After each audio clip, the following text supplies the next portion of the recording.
कर रहे हैं हम इंट्रोडक्शन ऑफ साइकोलॉजी और हम हैं दीपक कुमार शर्मा। तो चलिए, बिट्स युवा इंस्टीट्यूट ऑफ साइकोलॉजी में पहली बार है जब हम पीजीटी साइकोलॉजी के लिए ये बैच लेकर के चल रहे हैं।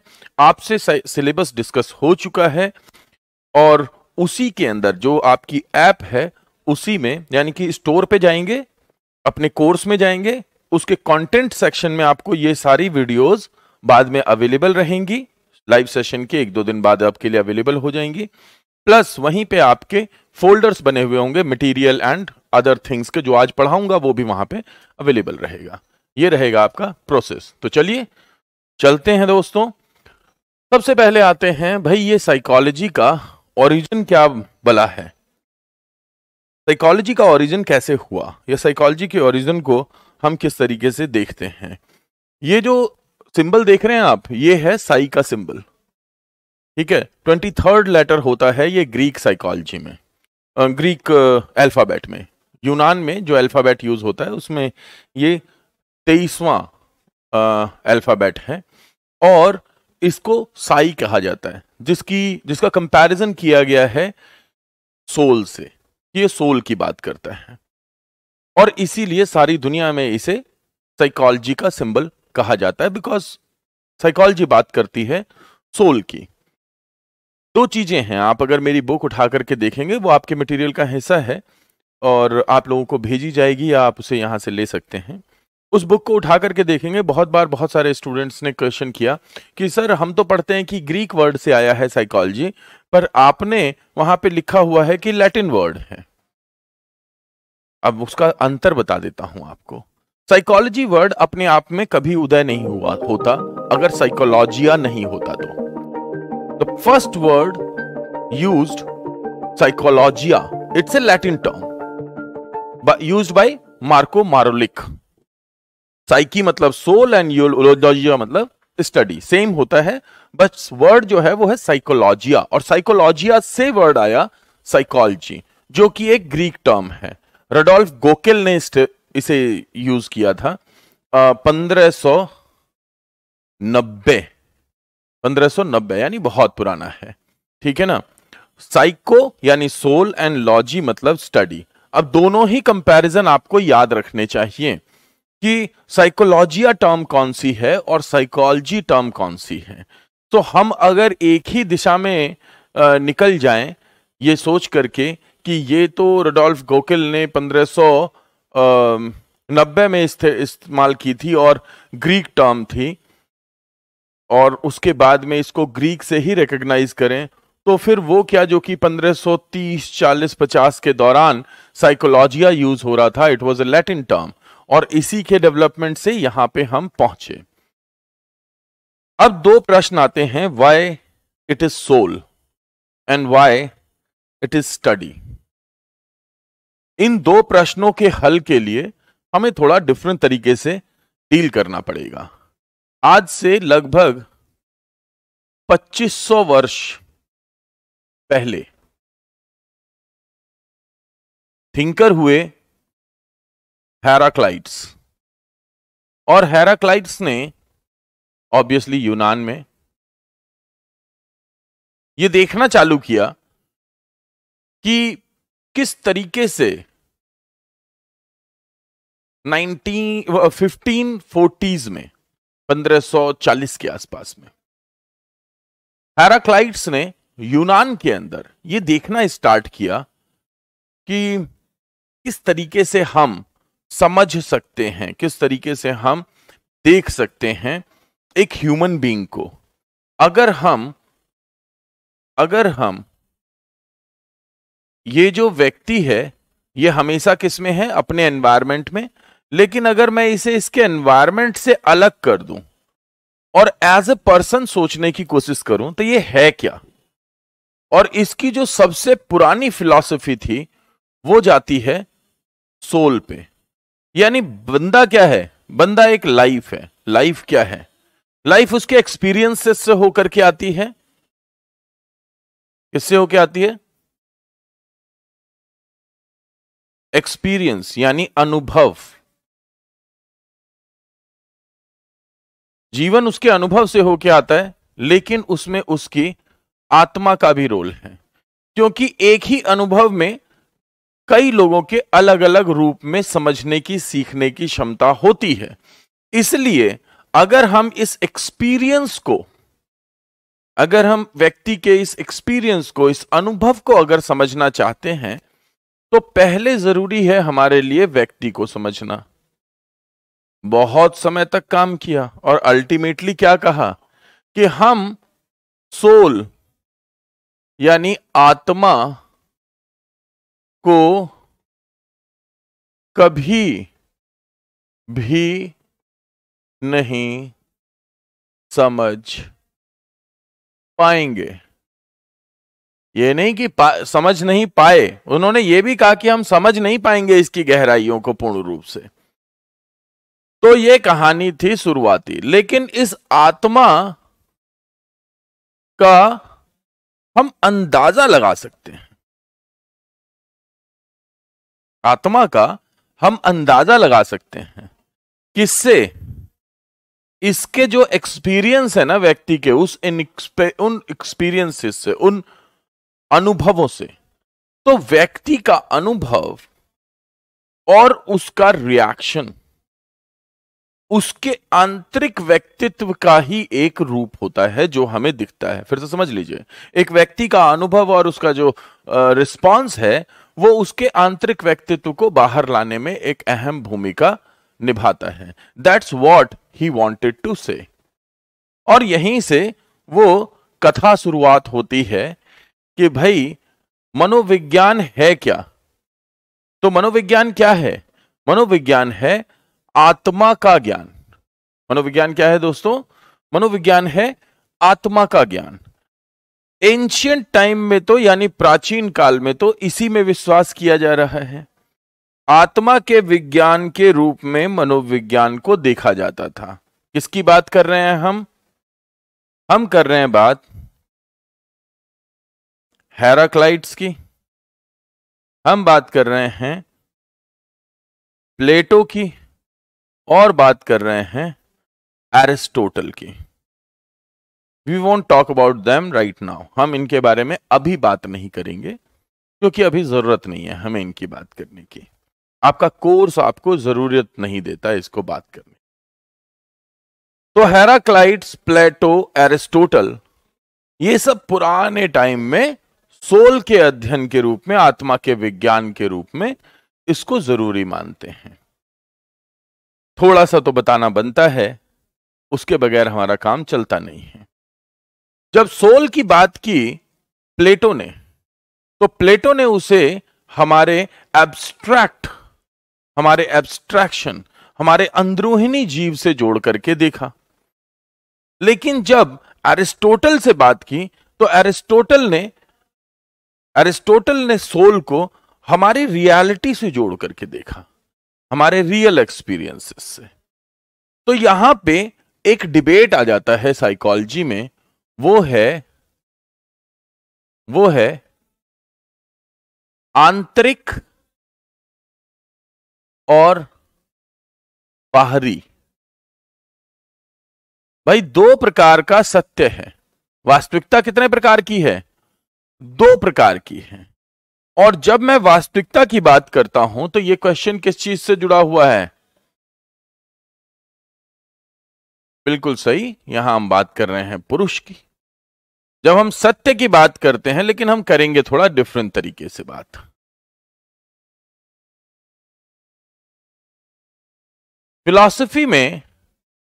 फिलॉसफी की जो शुरुआत है, जो बेसिक आइडियोलॉजी है फिलॉसफी में, वो शुरुआत होती है ऑन्टोलॉजी से। ऑन्टोलॉजी क्या है? ऑन्टोलॉजी है प्योर ज्ञान। और इसके बाद आता है एपिस्टेमोलॉजी, यानी ज्ञान मीमांसा।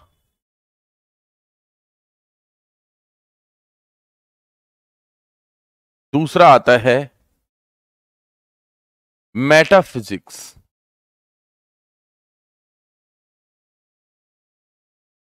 यानी तत्व मीमांसा। और तीसरा आता है एक्सियोलॉजी अर्थात मूल्य मीमांसा। एपिस्टेमोलॉजी ज्ञान मीमांसा, जिससे कि बाहर आता है कॉग्निटिव अंडरस्टैंडिंग, राइट। दूसरा हो गया मेटाफिजिक्स तत्व मीमांसा, जिसमें आता है कि किसी तत्व, ज्ञान मीमांसा क्या हुई, ज्ञान को कैसे खोजा जाए, वो तरीका क्या है। तत्व मीमांसा हुई जिसमें आ गया फिजिकल रियलिटी यानी फिजियोलॉजिकल,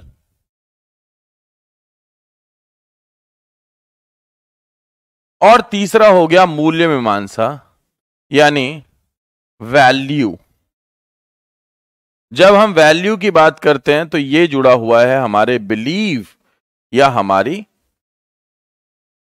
फीलिंग्स से। इसी तरीके से ये तीन त्रिकोण बन गए। ध्यान से समझिएगा किस तरीके से साई के उस सिग्नल को सोल और सोल के तीन फिलॉसफिकल स्तंभों से जोड़ा गया। वो है, एक हो गया कॉग्निटिव यानी संज्ञानात्मक,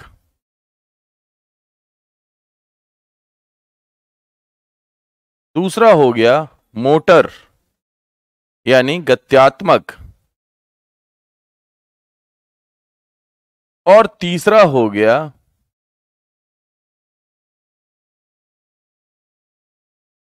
साधारण भाषा में लिख देते हैं इमोशनल यानी भावात्मक। अफेक्टिव भी लिख सकते थे बट हमने इसको लिखा नहीं।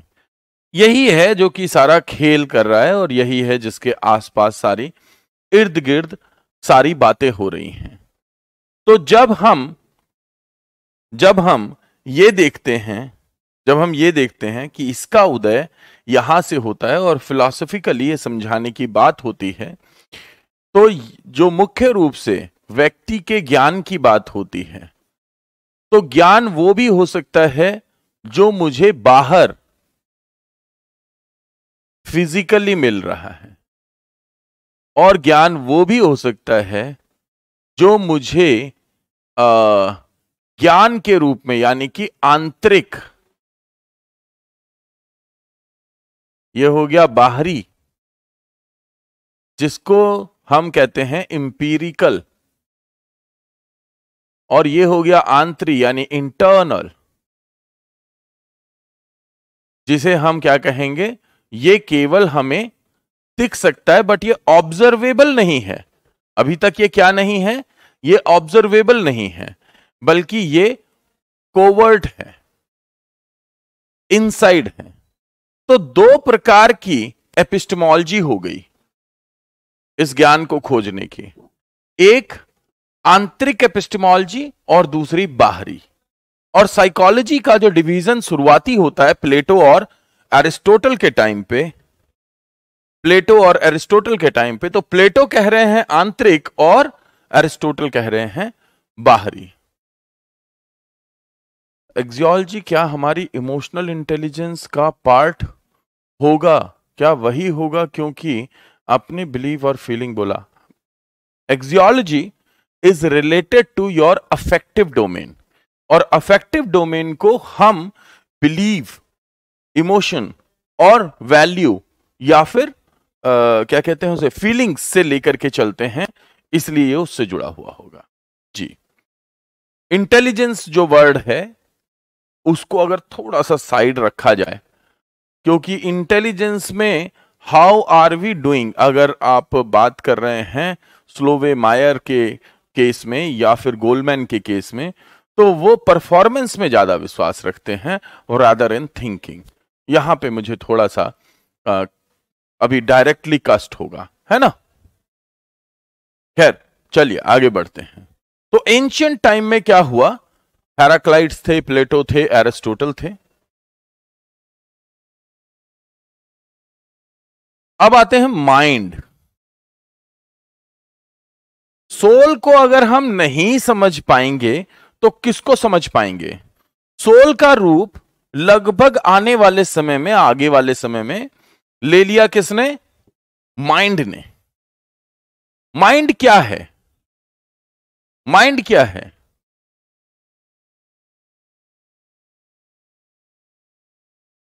फंक्शनिंग ब्रेन एंड बॉडी,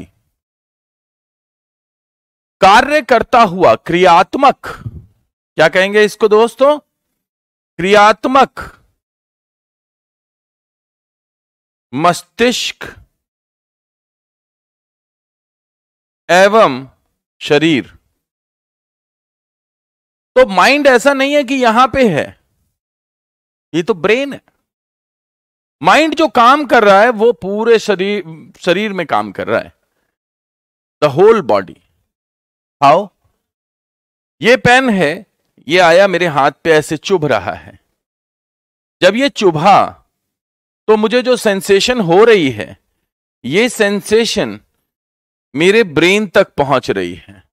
तो मेरी बॉडी में बहुत सारे प्रकार की इंफॉर्मेशन एक जगह से दूसरी जगह जाकर के और कंबाइनिंग में फंक्शनिंग हो रही है, एंड ये मेरा माइंड काम कर रहा है।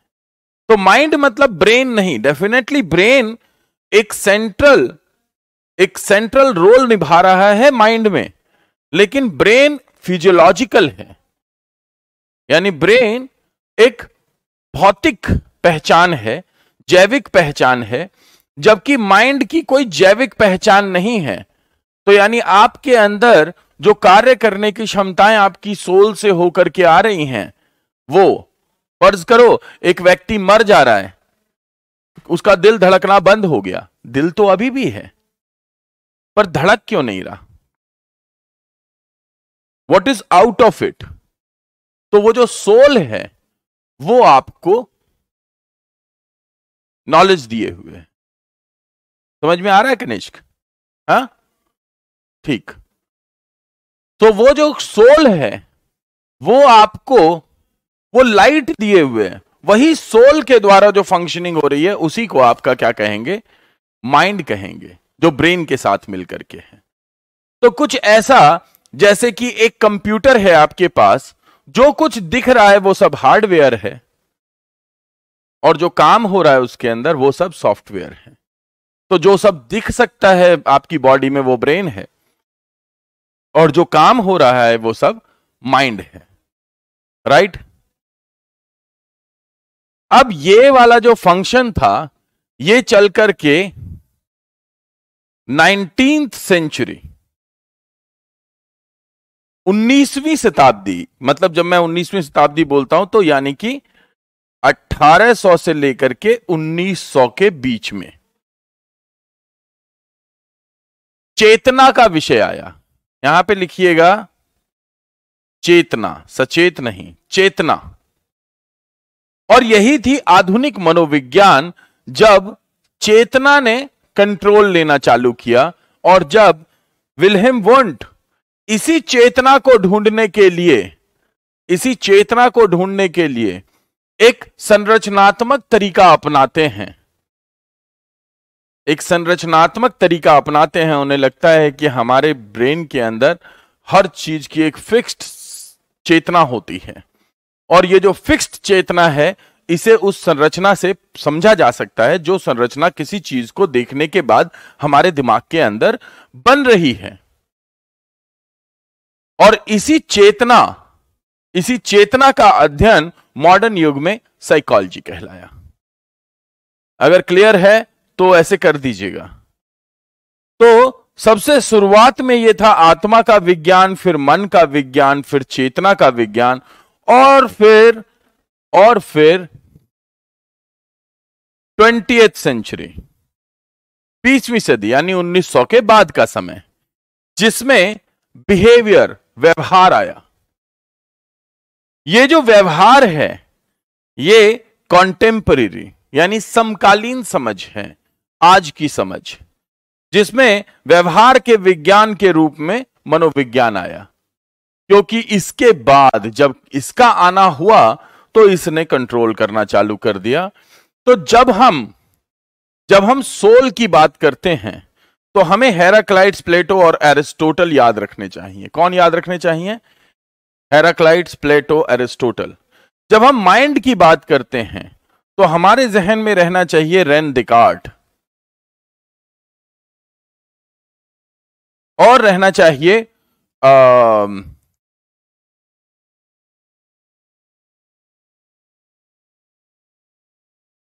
इमैनुअल कांत, जो कि लिखते हैं क्रिटिक ऑफ प्योर रीजन। ठीक है ना, कि प्योर रूप से रैशनल नहीं ढूंढा जा सकता। अगर हम कॉन्शियसनेस की बात कर रहे हैं तो हमें याद रखना चाहिए वेबर को, हमें याद रखना चाहिए वुंट को।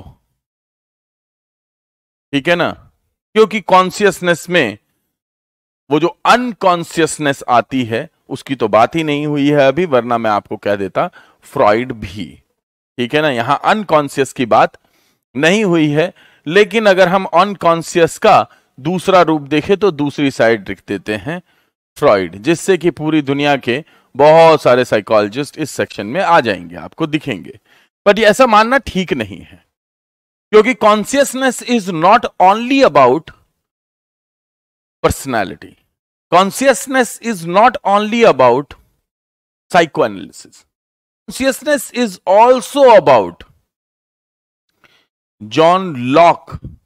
हां, यहां पे आपके पास आएगा जॉन लॉक, बट मैं जो बता रहा हूं उसको समझिए। जॉन लॉक से वेबर और वुंट और फ्रॉइड, इन सब से ज्यादा जो व्यक्ति है उसने समझाया that consciousness is not all about personality और anything, but it is a stream. ये एक झरने की तरह है कॉन्शियसनेस, जो हमारी पूरी बॉडी में बह रही है। यही है जो हमें किसी चीज को जानने, समझने, रिएक्ट करने, अनुभव करने और उसके आगे बढ़ने का मौका देती है। William James, the true person who pin pointed consciousness. और उसके बाद दुनिया ने या तो इसको सेलेक्ट किया या इसके अगेंस्ट गए। और फिर बिहेवियर, यहां पे आ जाएंगे वॉटसन का बिहेवियरिज्म, वॉटसन का वो बिहेवियरिज्म जिसमें कि फिर थॉर्नडाइक भी शामिल हैं, स्किनर भी शामिल है, पैवलो भी शामिल है, और शामिल हैं लगभग बैंडुरा तक सभी।